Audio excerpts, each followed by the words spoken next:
Take a listen to this snare. That snare is from the Superior Drummer 3 core library, recorded by George Massenburg at Galaxy Studios in Belgium. His philosophy is to capture the instrument as accurately and transparently as possible, and that's exactly what you're hearing. The snare exactly as it sounded in that room with no coloration.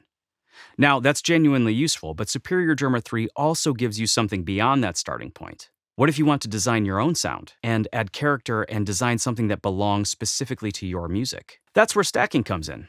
Stacking lets you layer multiple sounds on top of any drum in the kit, triggered by the same MIDI note at the same time. You're not replacing what's there, you're adding to it, with full control over how much and in what way.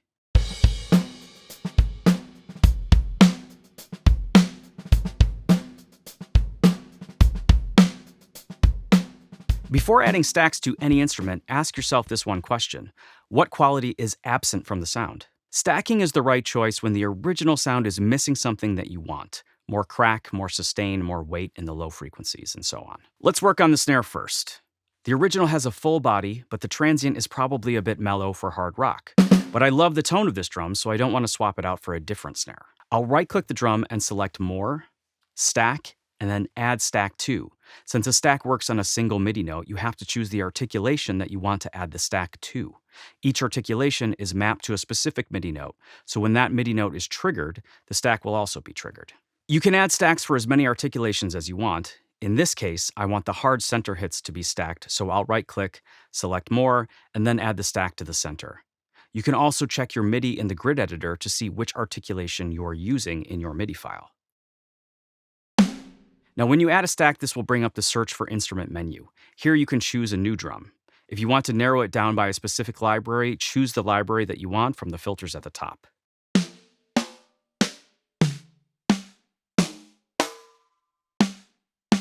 But you could choose anything you like. It's best just to experiment with different drums until you find something that sounds unique to you. Ghost notes and soft hits serve a different function than the accented hits. They carry the feel of the performance at lower dynamic levels. If the stack sound triggers across all velocity, it changes the character of the groove too much, especially on the snare. So I'll select the newly stacked snare and set the velocity gate threshold so that the stack only triggers above a certain velocity. Below that, the original snare plays unaccompanied. Just expand the velocity gate and set the lower limit to about 80.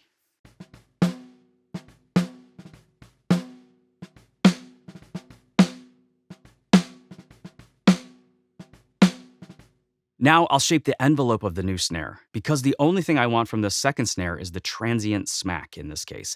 I don't need its full sustain because I like the sound of the snare that I have here.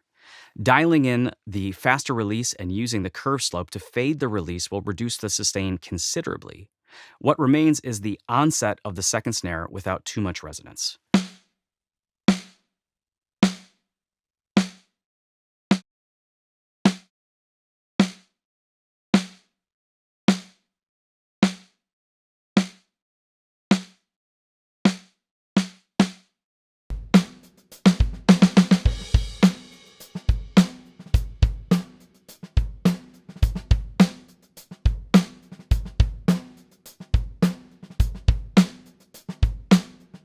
Finally, I'll alter the pitch.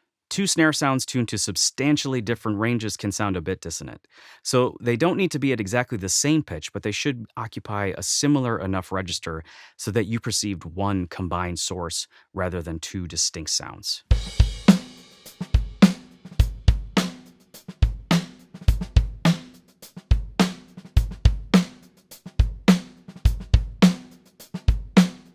Also, depending on the type of sample that you're using, it may have multi-channel audio that comes out of more than one mixer channel in Superior Drummer 3.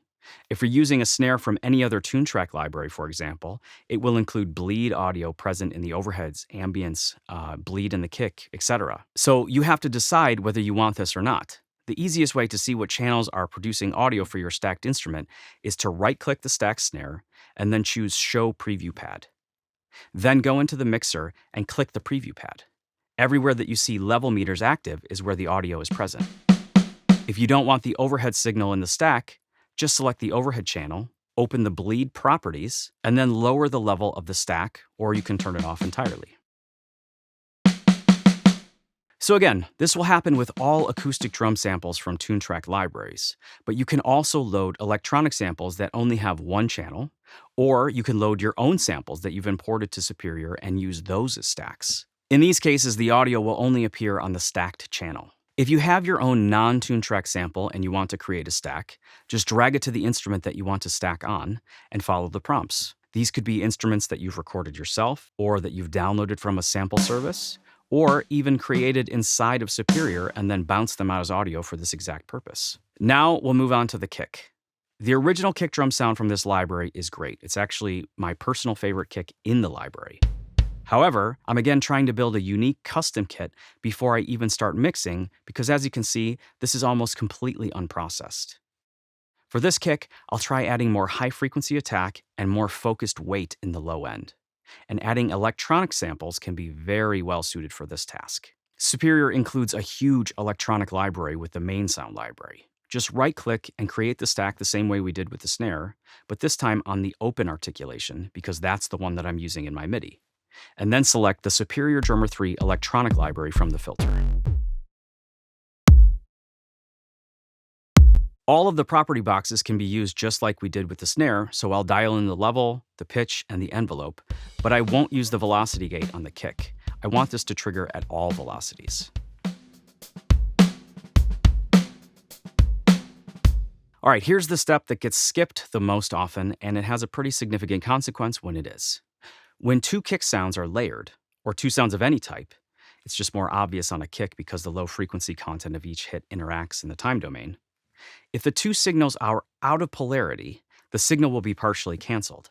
The low frequency contribution of the stack subtracts from the original rather than adding to it at some frequency. So after stacking kicks, or even snares with a bigger low end, flip the polarity on the stack sound while you play a groove. One setting will produce a fuller, more combined result, and that's the correct setting for your stack.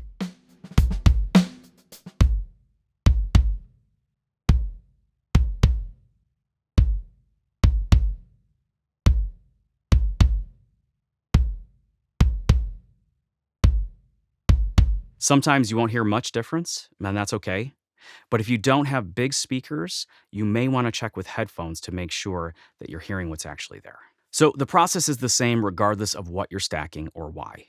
Identify the specific quality that's missing, question if stacking is the right tool to introduce that quality rather than EQ or some other type of processing, and then don't forget about Superior's property boxes to shape the stack sound into your mix. Superior has all of the controls directly in the interface with tons of sound processing flexibility so that you can really make any drum sound that you could ever imagine.